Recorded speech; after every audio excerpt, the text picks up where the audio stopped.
control to Major Tom. Ground control to Major Tom. Take your protein pills and put your helmet on. 10. Ground control to Major Tom. 8, 7, 6.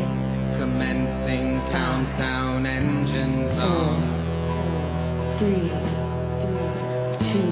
Check ignition and may God's love be with you.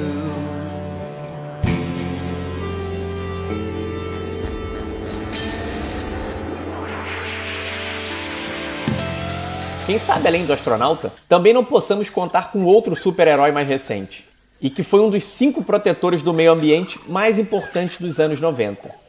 Mati, personagem do desenho animado Capitão Planeta, é um índio caipó, fato que passou quase despercebido aqui no Brasil, mesmo com as aventuras passando diariamente na TV Globo durante anos. Ele fazia parte de um grupo de 5 adolescentes que trabalhavam juntos para estimular um comportamento mais saudável ao redor da Terra. A cada um foi dado por Gaia um anel que os ajudavam a evocar poderes sobre um dos elementos: terra, fogo, vento, água e coração. O coração era representativo do amor, comunicação, telepatia e metafísica. Eles também usavam os anéis para combinarem seus poderes e chamarem a ajuda do próprio Capitão Planeta para livrá-los do perigo e proteger a Terra de desastres ecológicos. Pela união de seus poderes, eu sou o Capitão Planeta. Nosso mundo está em perigo. Gaia, o espírito da Terra, não pode mais suportar a terrível destruição que infesta nosso planeta. Ela mandou 5 anéis mágicos para 5 jovens especiais. Kwame, da África, com o poder da Terra. Da América do Norte, Wheeler, com o poder do fogo.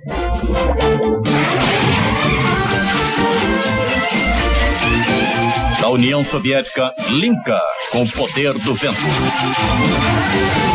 Da Ásia, Gui, com o poder da água.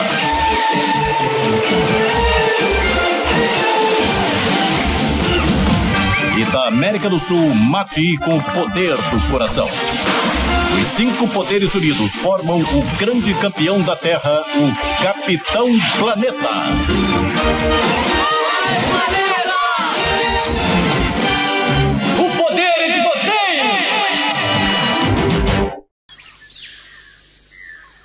O episódio que revela a etnia do nosso planetário é o primeiro da 4ª temporada, no qual Mati conta um breve relato de quando o vilarejo de seringueiros onde morava com seus pais estava sendo ameaçado por fazendeiros.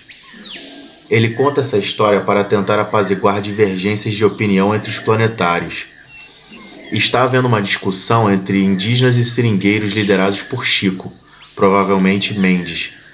Um dia antes da destruição do seu vilarejo, seus pais decidem deixá-lo com um pajé de uma aldeia próxima, o qual ele chama de avô. O nosso super-herói indígena era amigo dos animais e possuía como mascote um macaco prego chamado Sushi. Nosso parente também tinha o poder de se comunicar com animais e usava seu anel para tornar uma pessoa mais bondosa. O desenho foi ao ar em 1990, influenciado provavelmente pela campanha internacional de nada mais nada menos do que Raoni e Sting. Em 1988, após um show em São Paulo, eles começaram uma turnê por 17 países contra a barragem de Cararaú. E por coincidência ou não, Ted Turner, o criador da série, parece ter criado uma consciência ecológica 2 anos depois. A empreitada foi um sucesso. Graças a Raoni Kayapó, Sting criou a Rainforest Foundation e juntos conseguiram a terra indígena Menkrangnoti em 1994. 4.914.255 hectares para cerca de 1.200 índios Kayapó e um número indefinido de índios isolados, provavelmente os Mengramnari. Em 1973, Raoni já havia participado de filmagens com o cineasta Jean-Pierre Dutillet, e esses rolos viraram um filme em 1977. O longa-metragem foi um fenômeno de bilheteria e chegou a concorrer à Palma de Ouro em Cannes e aos Oscars, e fez do cacique o indígena mais famoso do país. Foi Dutillé quem apresentou Sting a Raoni, no primeiro encontro de povos indígenas do Xingu, em 1987. The cause of the Indians, the cause of saving the rainforest, is a cause for the whole of the people of Brazil. Not only that, it's the cause of the people of the whole of the world. If the rainforest dies, then my country is in danger. And all the people of Europe, of North America, we are in as much trouble as the Kayapo or the other Indians of the Amazon. The beginning of the Rainforest Foundation actually was quite simple. I visited the Brazilian rainforest and was asked by one of the chiefs if I would help him demarcate his land legally.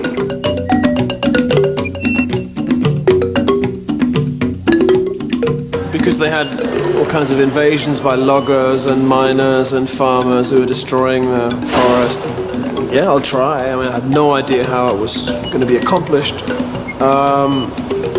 But, 5, 6 years later, we worked out a strategy where we actually succeeded, and everyone said, no, it's impossible, you can't ever do that. Não pense que os capitalistas não tiveram seu momento de vingança.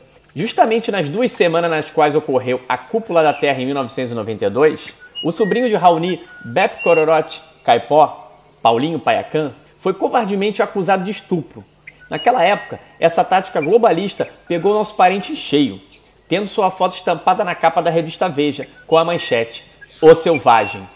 Hoje em dia, sabemos da cisma que as feministas têm com esses casos e que as leis de prevenção desse crime, relativamente raro, têm se tornado cada vez mais ridículas. Também já sabemos que houve uma tentativa proposital de denegrir a imagem do índio perante a sociedade, sendo que a única fonte de informação que o grande público tinha desses povos eram os meios de comunicação em massa.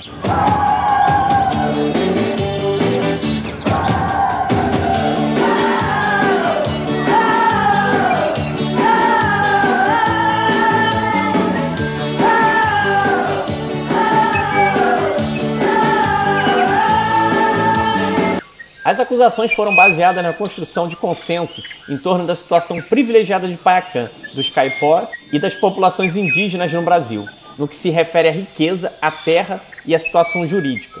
Esse quadro de privilégios foi apresentado de forma pejorativa na sua caracterização, exagerando seus lucros com a exploração dos recursos naturais de suas reservas, assim como desmerecendo o nosso modo de vida originário e ancestral.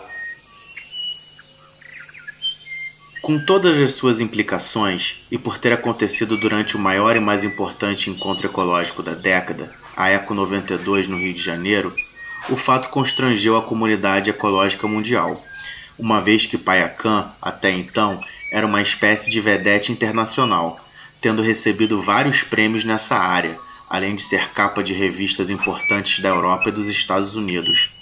Ele, por exemplo, havia ganho o Prêmio Global 500 da ONU, e foi homenageado nos salões luxuosos do Hotel Waldorf Astoria, em Nova York, cerimônia que compareceu ao lado do ex-presidente Jimmy Carter e o cineasta Ridley Scott, que inclusive pensava em fazer um filme sobre ele e sua tribo, que se chamaria The Amazon Vision. Durante a Eco 92, Paulinho recebeu em sua aldeia Severn Suzuki, a menina que calou o mundo. Well, hello everyone, my name is Severn Cullis Suzuki and I have been here for the last week as an echo to being here at the Eco 92 in Rio at the First Earth Summit. I was 12 years old and I was speaking as a child representing future generations and those who have no voice at these negotiations. Olá, sou Severn Suzuki, represento a ECO, a Organização das Crianças em Defesa do Meio Ambiente. Crianças canadenses de 12 e 13 anos tentando fazer nossa parte, contribuir. Vanessa Sede, Morgan Dersley, Michelle Quaid e eu. Todo o dinheiro que precisávamos para vir de tão longe, conseguimos por nós mesmos para dizer que vocês, adultos, têm que mudar seu modo de agir.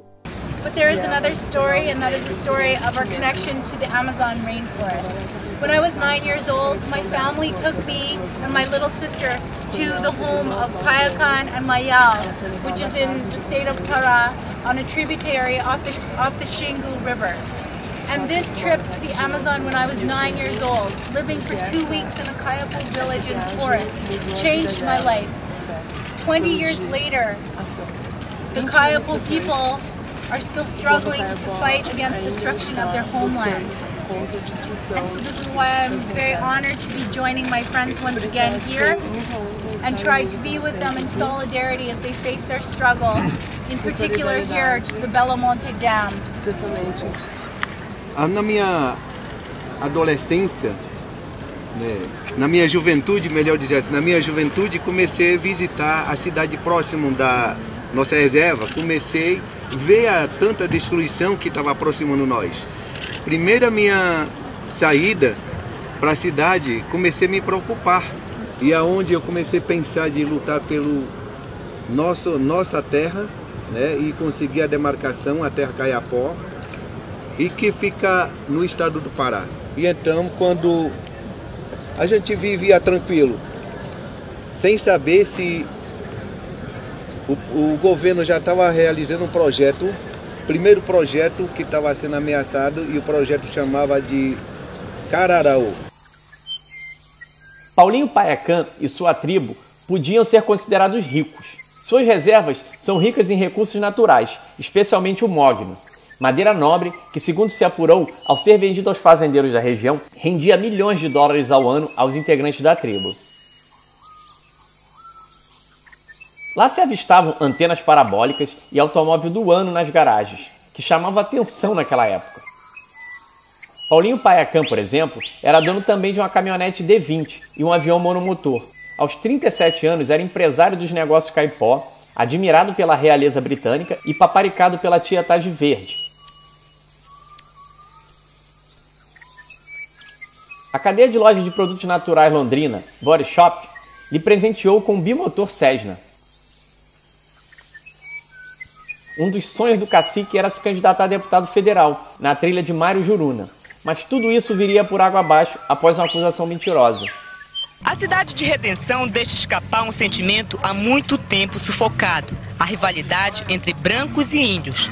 A população vai para as ruas e exige a prisão imediata do cacique Paulinho Payakan.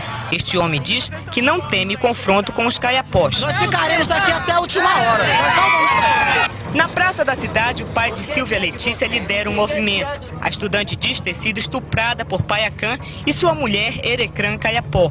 Silvia agora recebe proteção policial diariamente e chora sempre que lembra a história. Falou assim que ia me trazer, que senão meu pai ia brigar, e ele pegou e me trancou dentro do carro. E eles começaram a me bater e me enforcar dentro do carro, me morder, puxar nos meus cabelos. A Erecrã participava também, a esposa dele? Também, me machucava muito, dizia que ia me matar. Silvia Letícia fez o exame oficial que vai ser considerado no inquérito policial. O advogado da FUNAI que defende Payakan foi ontem à aldeia Alcre e informou que o cacique ficou muito magoado com as declarações da estudante Silvia Letícia. Payakan disse que as denúncias não passam de fofocas e vai esclarecer tudo à polícia. O advogado informou também que vai pedir ao juiz a revogação da preventiva e deve entrar ainda hoje no Tribunal de Justiça do Estado com pedido de habeas corpus. Assim, o cacique vai responder o processo em liberdade. Letícia contou em sua denúncia que era virgem e que sofreu estupro de Payakan e sua esposa, e que a cena foi de uma violência digna de filme de terror.